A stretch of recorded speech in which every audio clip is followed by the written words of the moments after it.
Hi, I'm Lou Eisen. Welcome to Ring Talk, and we have a great fight to start the or end your weekend on, I should say.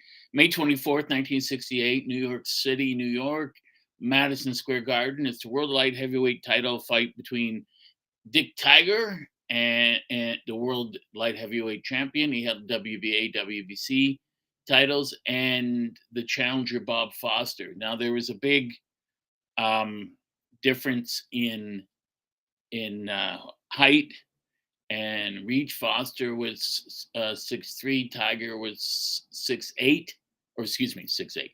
Tiger was 5'8", and also Foster had an 11-inch reach advantage. He was also 11-5 favorite in the fight.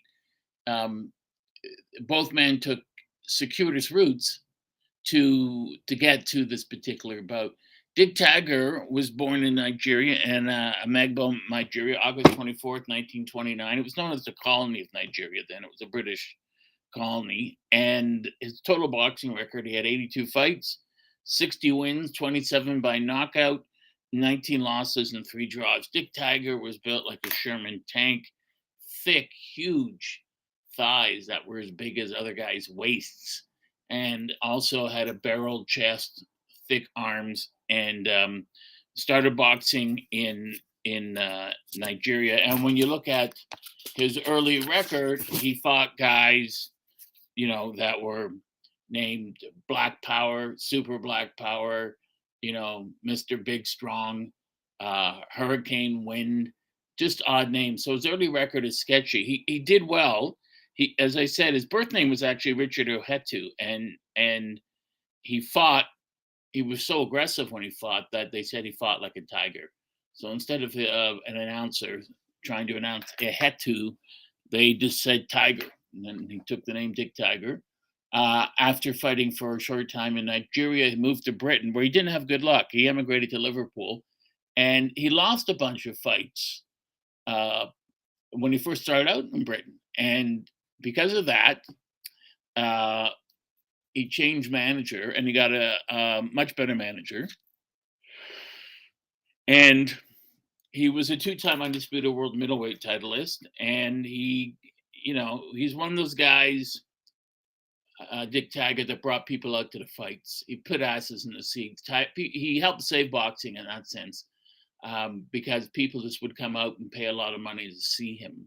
With Dick Taggart, you didn't get a boring fight. No one would sit there and go boo because it was boring or nothing was happening. He went out to take your head off every round. And he first won the title, I guess, in the 50s, I guess. He first won the title against Gene Fulmer. Fought him in the 1950s, and he won fought in 62, excuse me, but he had fought in the 1950s. So had Fulmer. Fulmer had been the world champion. And he won a WBA world middleweight title October 23rd, 1962.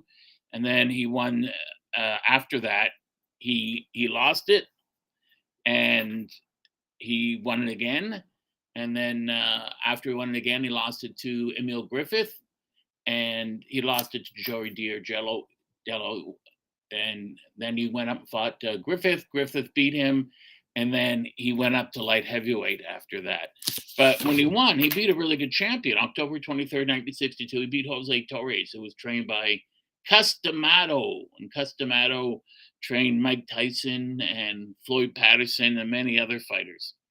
And when he was starting his career out in England, he was based in Liverpool, and he was getting really small purses on undercards. His career wouldn't move ahead, and um, he fought a really well-known future champion, Terry Downs, who was heavily favored. I think there's a bit of racism in that, and they knocked him out in 6 rounds.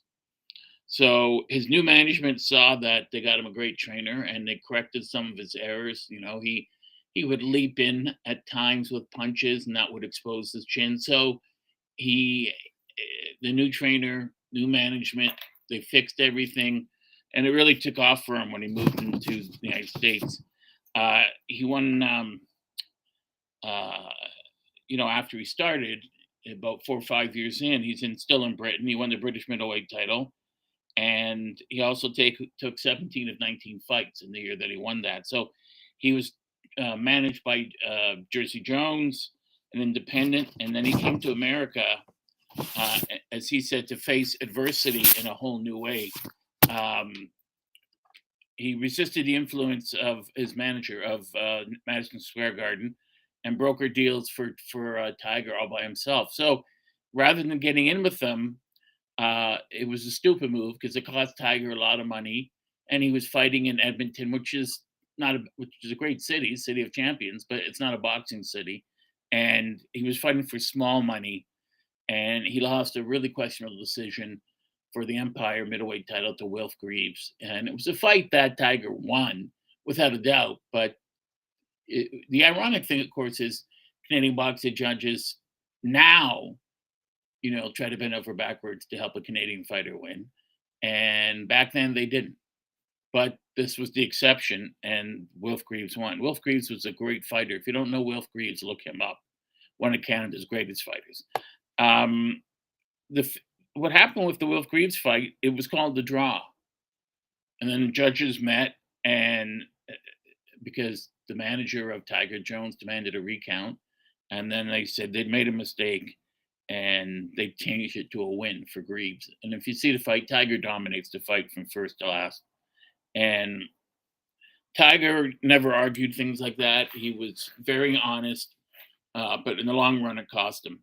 And the great writer A.J. Liebling, if you don't know A.J. Liebling, he was the one that labeled it the sweet science. And he wanted Dick Tiger to take on Henry Hank, another fighter, an unsung great fighter from that era. And the way Liebling, it became a template, the way he described Dick Tiger. He said Dick Tiger had a chest like an old-fashioned black office safe, dropping away to a slender waist, big thighs, and slender legs.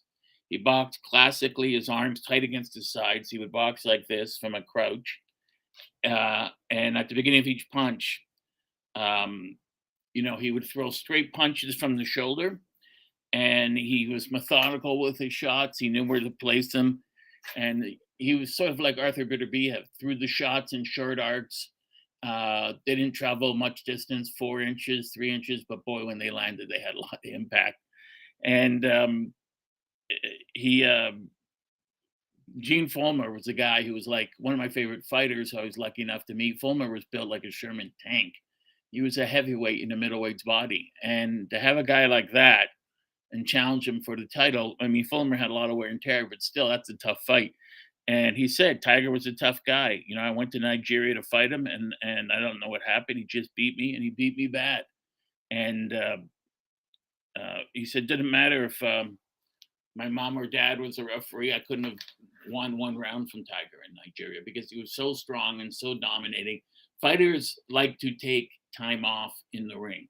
So after a clinch, they'll walk back a couple, feet, 5-10 feet, hitch up their trunks. Tiger didn't do that. If you did that against him, he was on top of you right away, whacking you to the body and to the head.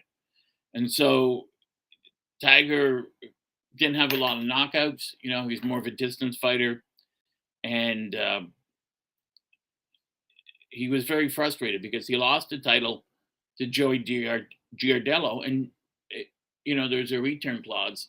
You get a return match, but Giardello didn't honor it. He made him wait 2 years before he fought him and beat him again. And,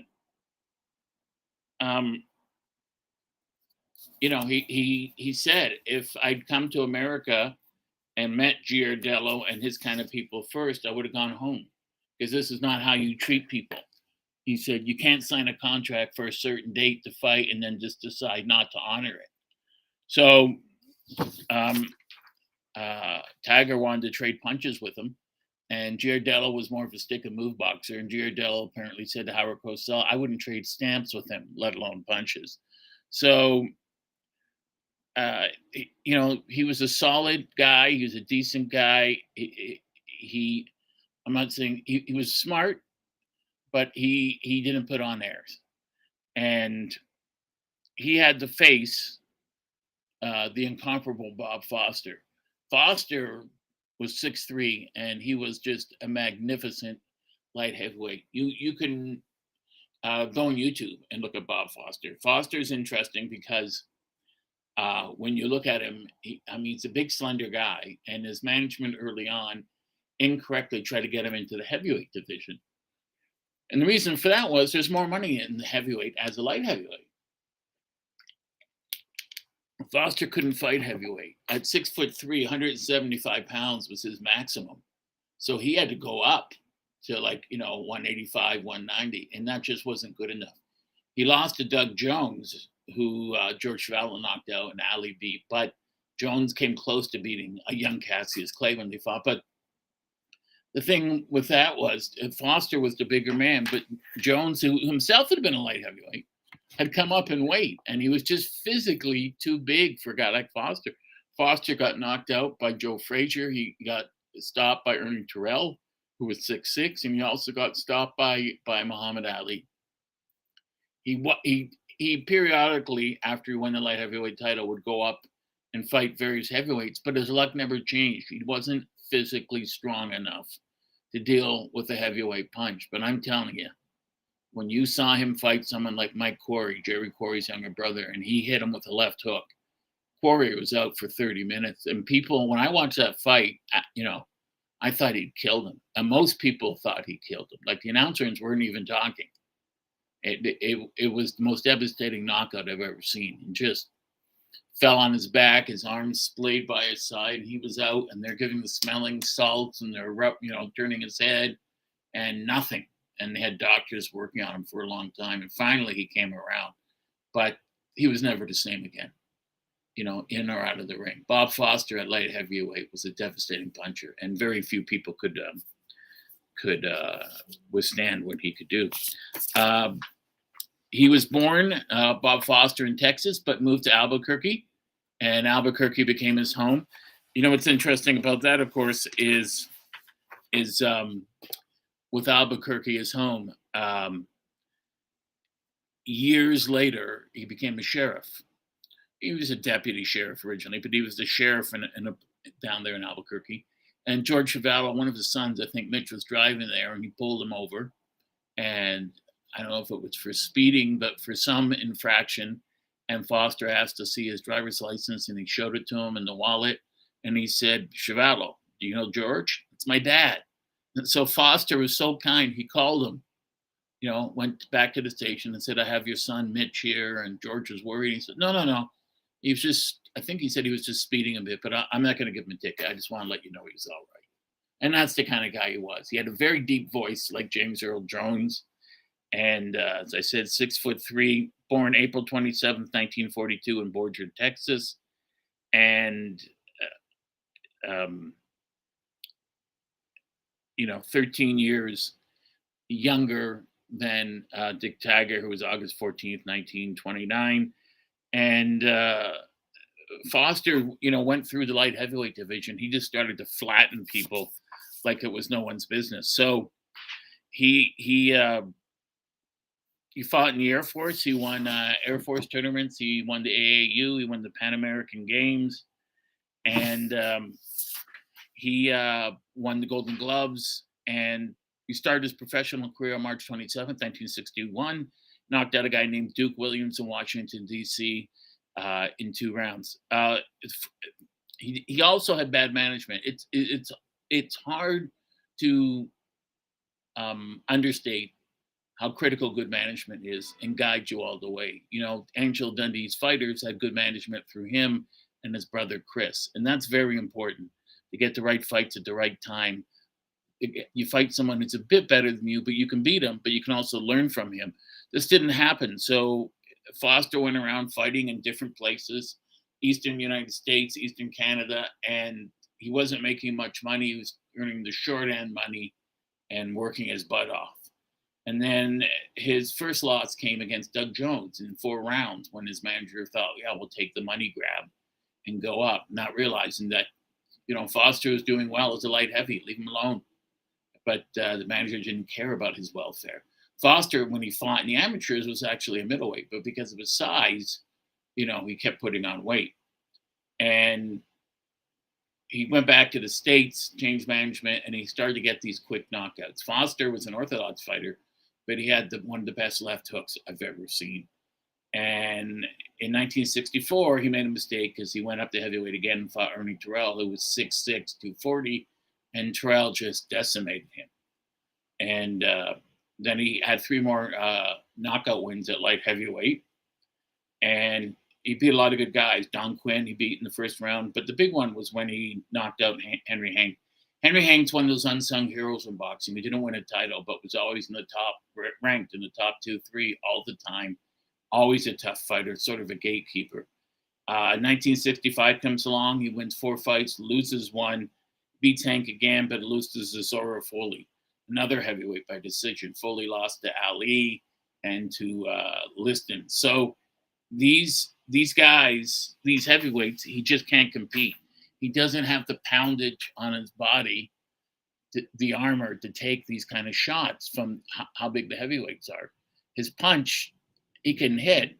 His punch is devastating at light heavyweight, but at heavyweight, it's a good punch, but it's not a knockout punch. So he beats Leroy Green in 1968 or 66, excuse me. By 1967, he wants to, still give heavyweight a try, but he's frustrated.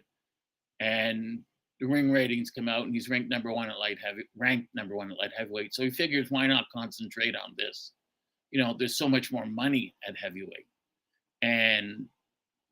but he just can't succeed at heavyweight. So he was frustrated, and he started to improve his quality of opposition. So he beats Eddie Cotton, who became a referee, as we all know, and Sonny Moore. And then after that, he was rated as the number 1 challenger for the light heavyweight title. And this happened in 1968. He got his shot at Madison Square Garden on March 24th, and May 24th. I got that wrong.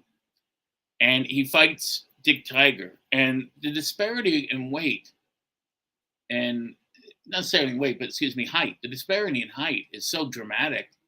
It almost looks like an optical illusion because, you have one, Tiger's down here, he's got a punch down. And he 11-5 favorite, and you watch the fight, and he comes out and he's jabbing Tiger, and Tiger is trying to get by his jab, but he can't. Foster's jab is so quick, and of course Foster's hungry. All the years of fighting, 8 to 10 years of fighting and getting screwed over and ripped off, and all the disappointments, and this is his one chance to grab it and get money. And Tiger's doing his best. Tiger fought from an exaggerated crouch, which was smart. If you're fighting a guy that is that much taller, you want to make your height differential. You want to exaggerate it. You want to make your weakness your strength. So they're going at it, and Foster's winning the rounds. First round, he wins decisively. Second round, you can tell Tiger's frustrated. Dick Tiger's very frustrated. This title means everything to him because Tiger had a lot of frustration in his career. He was one of the few champions, I think, lost his first 6 professional fights or whatever, but kept going because he had such a belief in himself.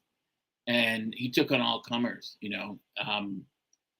and there was no way to avoid Bob Foster at that point because he was the uncrowned light heavyweight champion. So Tiger has the belt, that he won from Jose Torres.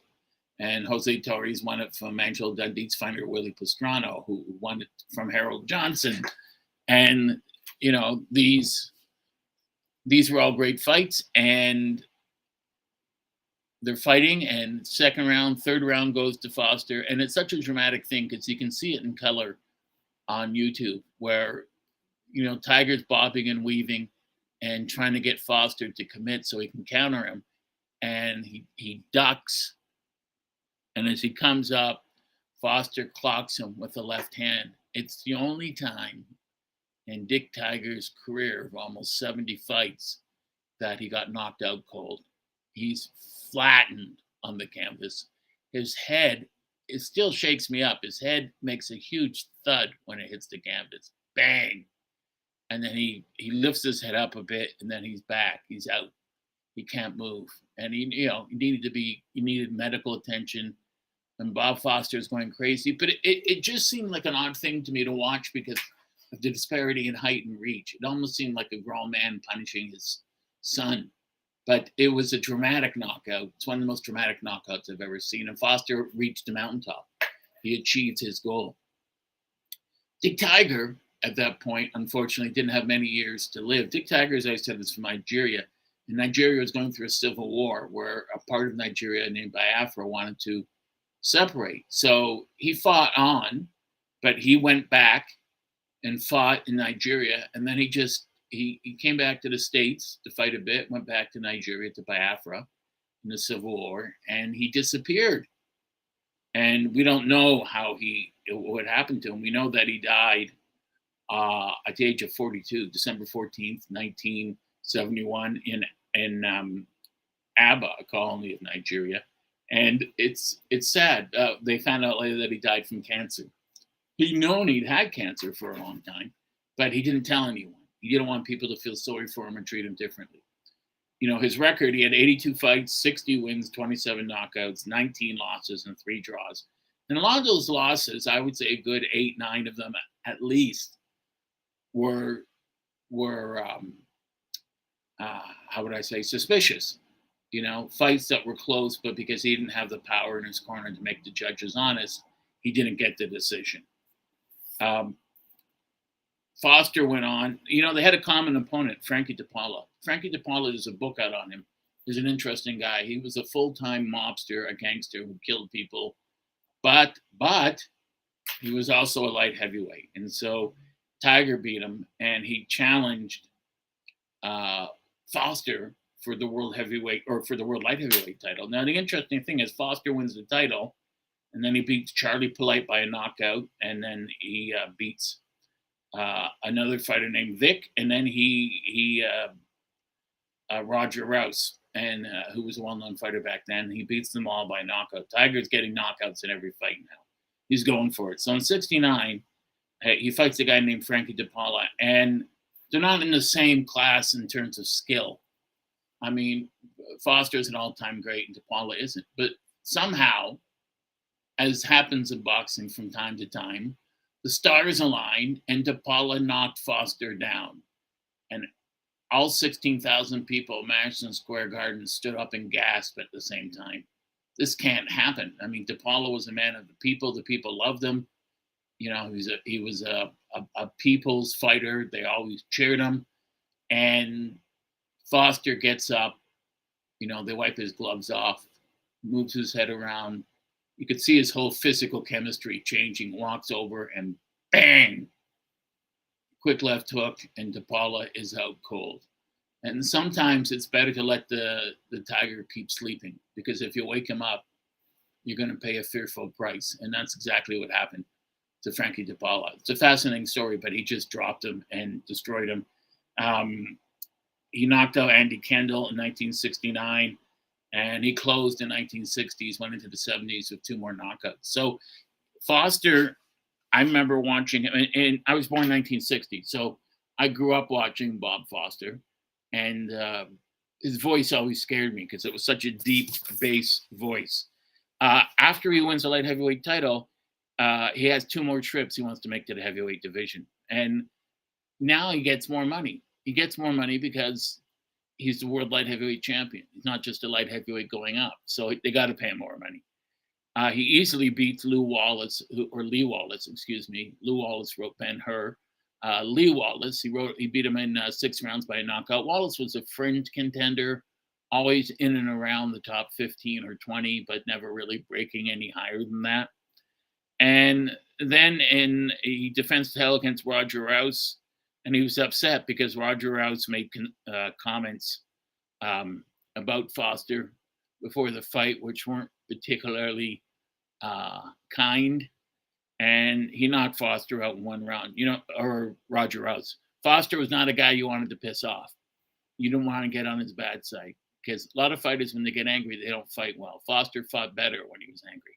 So to piss him off, as Angel Dundee said to me, the guy already wants to bash your face, and why give him more motivation to do that by bad-mouthing him?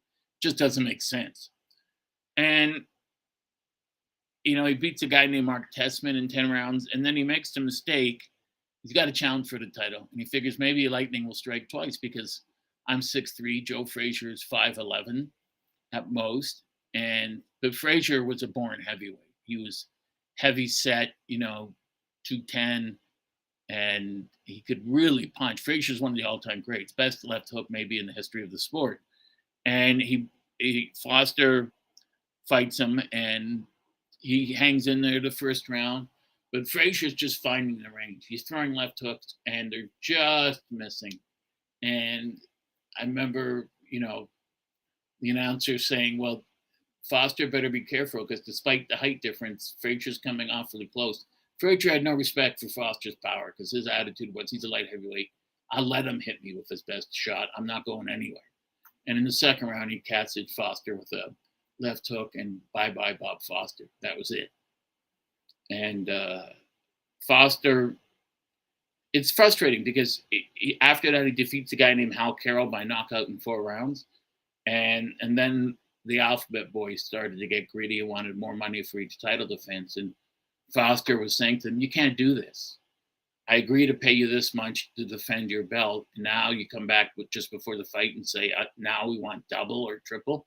Yeah, I mean, all the sanctioning bodies, WBA, WBC, IBF, WBO, they're all run by criminals. They're criminal organizations. And they've done more to hurt the sport than they have to help the sport. And WBA stripped him of the title, but he was still recognized by the WBC as a champion because the WBC and WBA dislike each other intensely. They still do. So Foster became enraged at the WBA, and WBA set up a fight between Vicente Rondon and Jimmy Dupree. Rondon won, and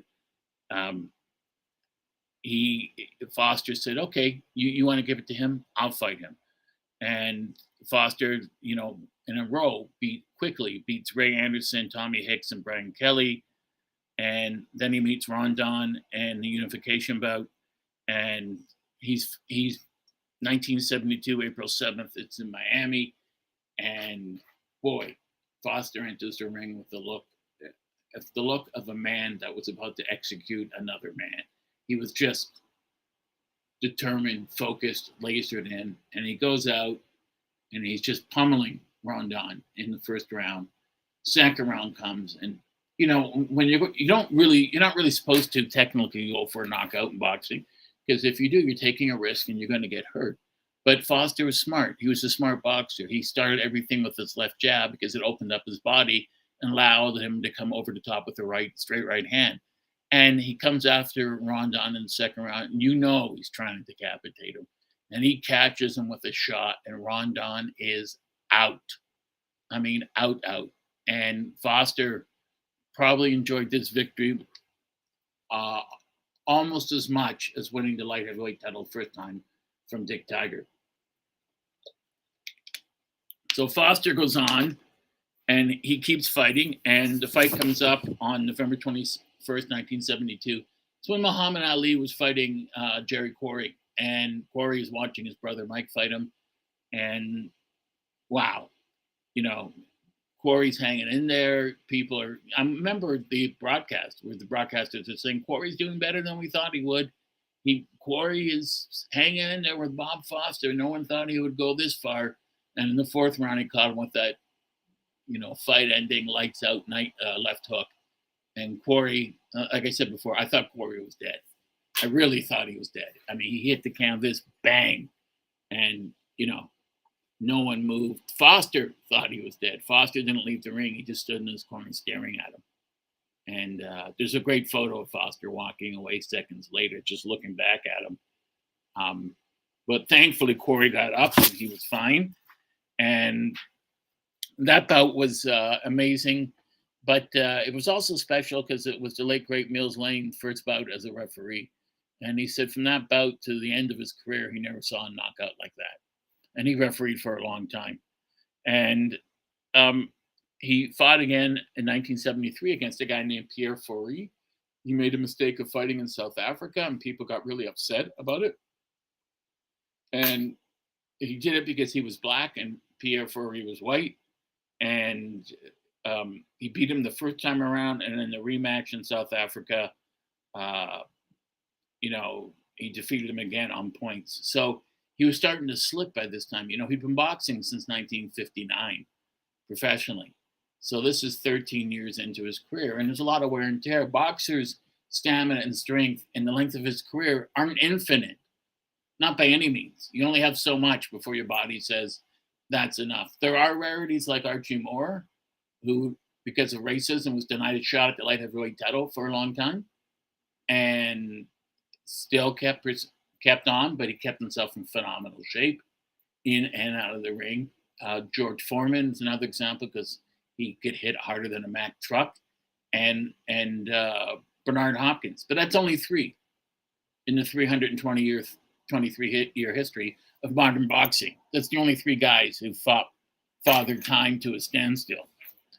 So, the fight almost didn't come off in South Africa. It's the apartheid government didn't want to allow it, but it was. And his last defense of the world heavyweight title or light heavyweight title came in 1974. And I remember going to Maple Leaf Gardens to watch this because it was on the undercard of Ali Joe Budner. And he fought a guy named Jorge Ahumada from Argentina. I never forgot his name because I thought Ahumada won. And the fight was declared a draw. And he got dropped by Ahumada. And when the fight was over, I remember my father saying, well, I think we have a new light heavyweight champion. Because I definitely think Ahumada beat Foster, but they called it a draw. Sometimes when it's an old champion like that, a popular champion, which Foster was, they wanted to give him the benefit of the doubt. I'll tell you one thing about Bob Foster, and people wrote this all the time during his career. He brought the pain. I mean, man, could he punch. If you haven't seen him fight, you got to go on YouTube and watch it. He retired after that and came back in a year later in 75 and then retired for good in 1978 at the age of 36. And then he just, he went into policing. That's, he'd been dabbling in that all through his career. So he became a police officer of the Bernard Little County Sheriff's Department, and he became a detective and a well-known policeman. He had a very tragic personal life.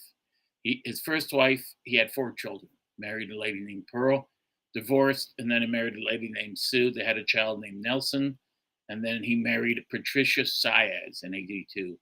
And then she took her own life in 84.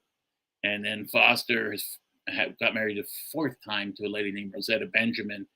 And I remember, this is only 8 years ago. He died at the age of 73, November 21st, 2015. And he was in a hospital in Albuquerque. And it was sad. I mean, he lived, he was 73, and still, I think you would look at it today as not enough years for anyone.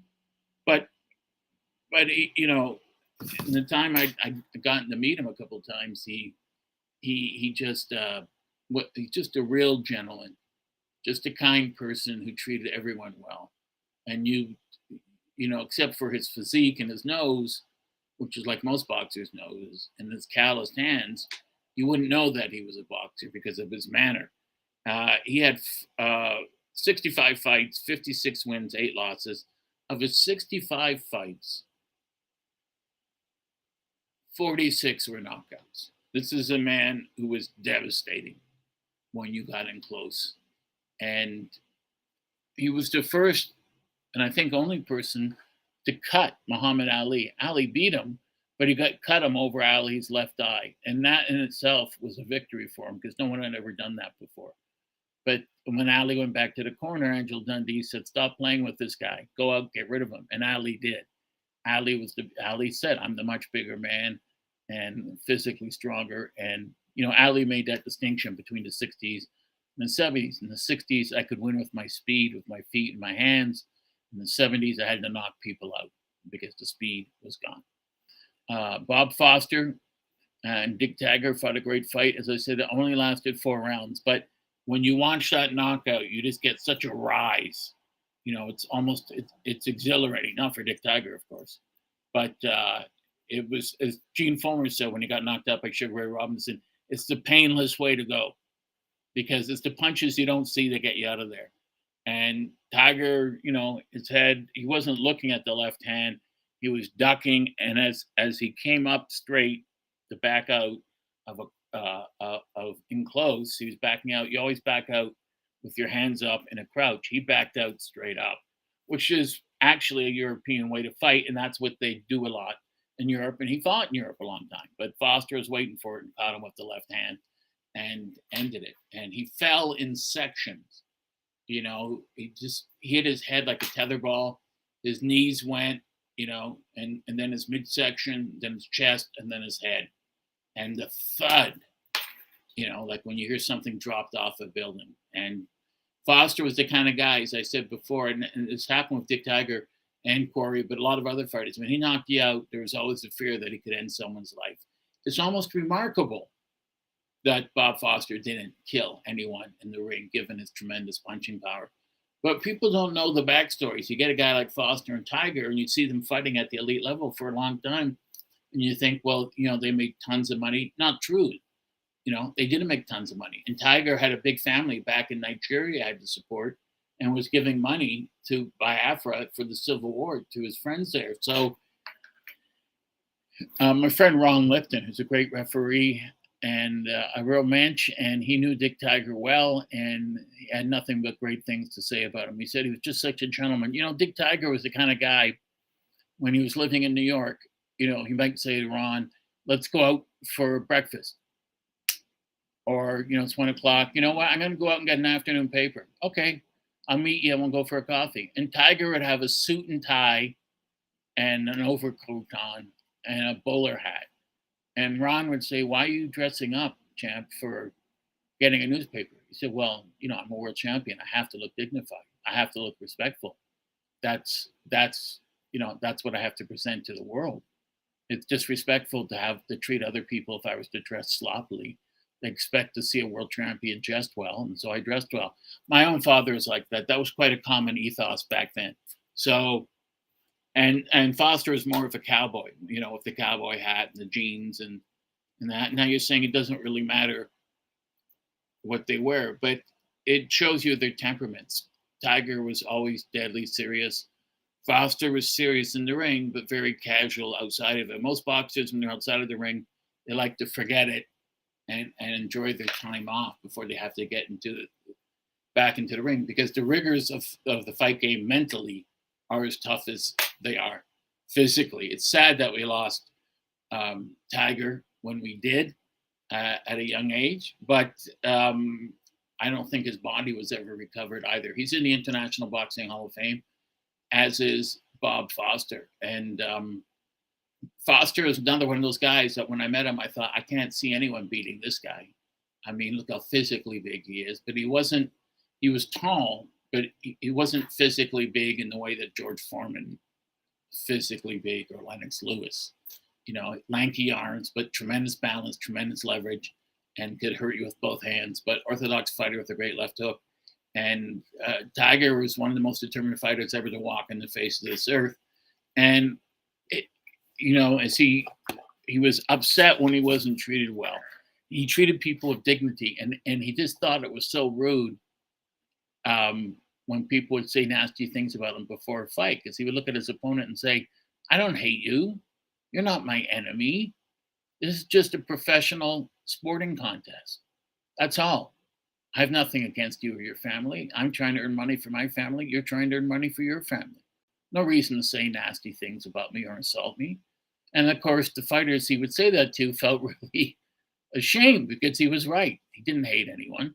But, he was a two-time world middleweight champion and two-division world middleweight and light heavyweight. And he was only 5'8". Light heavyweights today, you look at Arthur Beterbiev, who's 5'11", 6 feet. Tiger wasn't a big guy. I'm taller than he was. And just a magnificent fighter to watch. He knew what he was doing in the ring at all times. He was on top of his opponent at all times, like Joe Frazier was against Ali. Accurate, short, hard punches like Beterbiev. And he was built to go the distance. Foster liked to, set you up with that jab and then come over with the right hand. But Foster was great if he could get you to lead and then he'd counter you. There's a lot of orthodox fighters are like this, with that vicious left hook, and bang, and that was it.